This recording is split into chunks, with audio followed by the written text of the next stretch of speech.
Hi, Cora. This is your Papa Sir, and I wanted to read you a couple of your daddy's favorite books.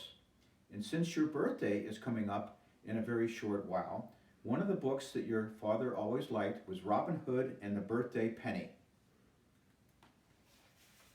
Okay, come on.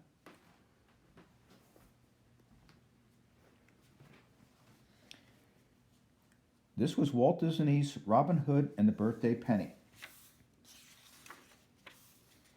It was Skippy Rabbit's birthday. Happy birthday, Skippy, said his family, and it was a happy birthday even though there was no money for a cake. Mother Rabbit gave Skippy a present.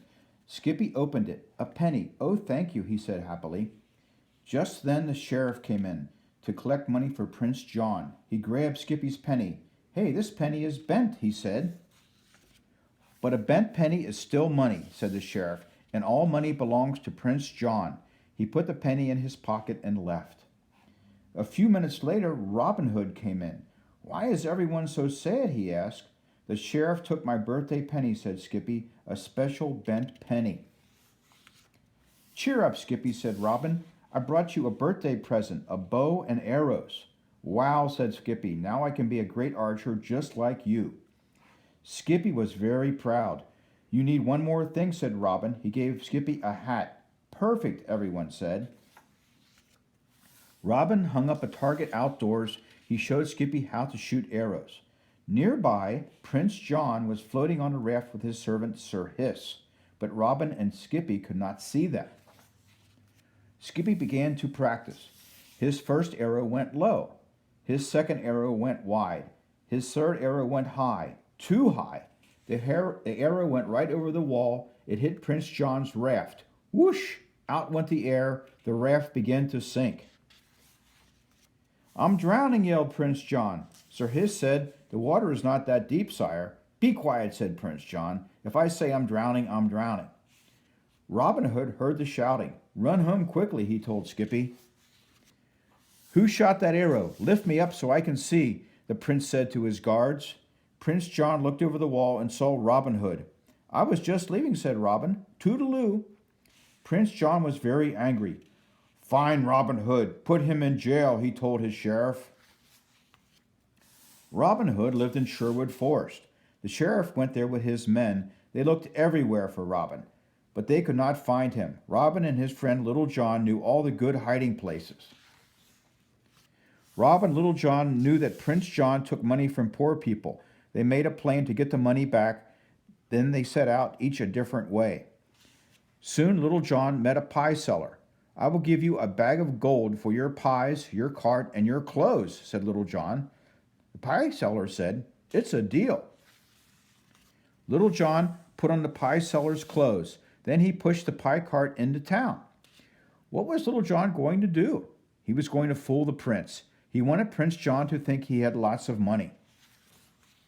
So Little John did not sell his pies. He gave them away. Prince John watched him hand out the pies. The prince was very surprised. That pie seller must be very rich, said Prince John. He doesn't even have to sell his pies. Is he as rich as you, said Sir Hiss. The prince said, We will see. The prince said for the pie seller, Do you have a safe place to hide your money? Asked the prince. Sure, Sherwood Forest, said Little John. Even Robin Hood can't find it. I would like to see that safe place, said the prince. I will show it to you, said Little John. Then the prince whispered to Sir Hiss, We will take this stupid pie man's money. They all set out in the royal coach. The sheriff and his men came too. Prince John took his gold along. You should leave your gold at home, Sir Hiss said to the prince. Robin Hood will try to take it. Nonsense, said the prince. I never go anywhere without my gold. They came to the middle of the forest. There stood a magician. It was Robin Hood in magician's clothes. Tricks for a penny? Called Robin. Don't stop, sire, begged Sir Hiss. Robin Hood may be near. Be quiet, said the prince. I love magic tricks. Sheriff, give that man a penny. The sheriff handed Robin a coin. It was Skippy's bent penny. Suddenly Little John called out, Robin Hood is coming. I see him. Hide your gold, Prince John. It's a trick, said Sir Hiss. Nonsense, said the prince. Pie seller, tell me where to hide my gold. Give me the gold, said Little John. I will hide it for you. Here, take it, hurry, said the prince. He gave his bags of gold to Little John. Fear not, said Little John. I will treat this gold like my own. Little John ran off into the forest. The magician said, "Sheriff, here is your chance to be a hero. Catch Robin Hood." The sheriff said, "I want my penny back." "Forget the penny," said the prince. "Go catch Robin." The sheriff and his man raced into the forest. Then Robin Hood took off his magician's clothes. Prince John and Sir Hiss had a royal surprise. "I was just leaving," said Robin. He tipped his hat. Toodaloo. "Robin Hood has tricked me," cried Prince John. "I'll never see my gold again." "I tried to warn you," said Sir Hiss. "Oh, be quiet," said the prince. Robin Hood and Little John did not keep the gold. They gave it back to the poor people. Robin took one bag to the rabbit family. He also brought a birthday cake for Skippy. All the rabbits were so happy. Then Robin gave Skippy his bent penny. "I have my penny back," said Skippy. "This is the best birthday ever." And it was, thanks to Robin Hood. Well, that was Robin Hood and the birthday penny. And Robin Hood sure tricked Prince John and Sir Hiss into getting rid of all his gold and giving it to the poor people.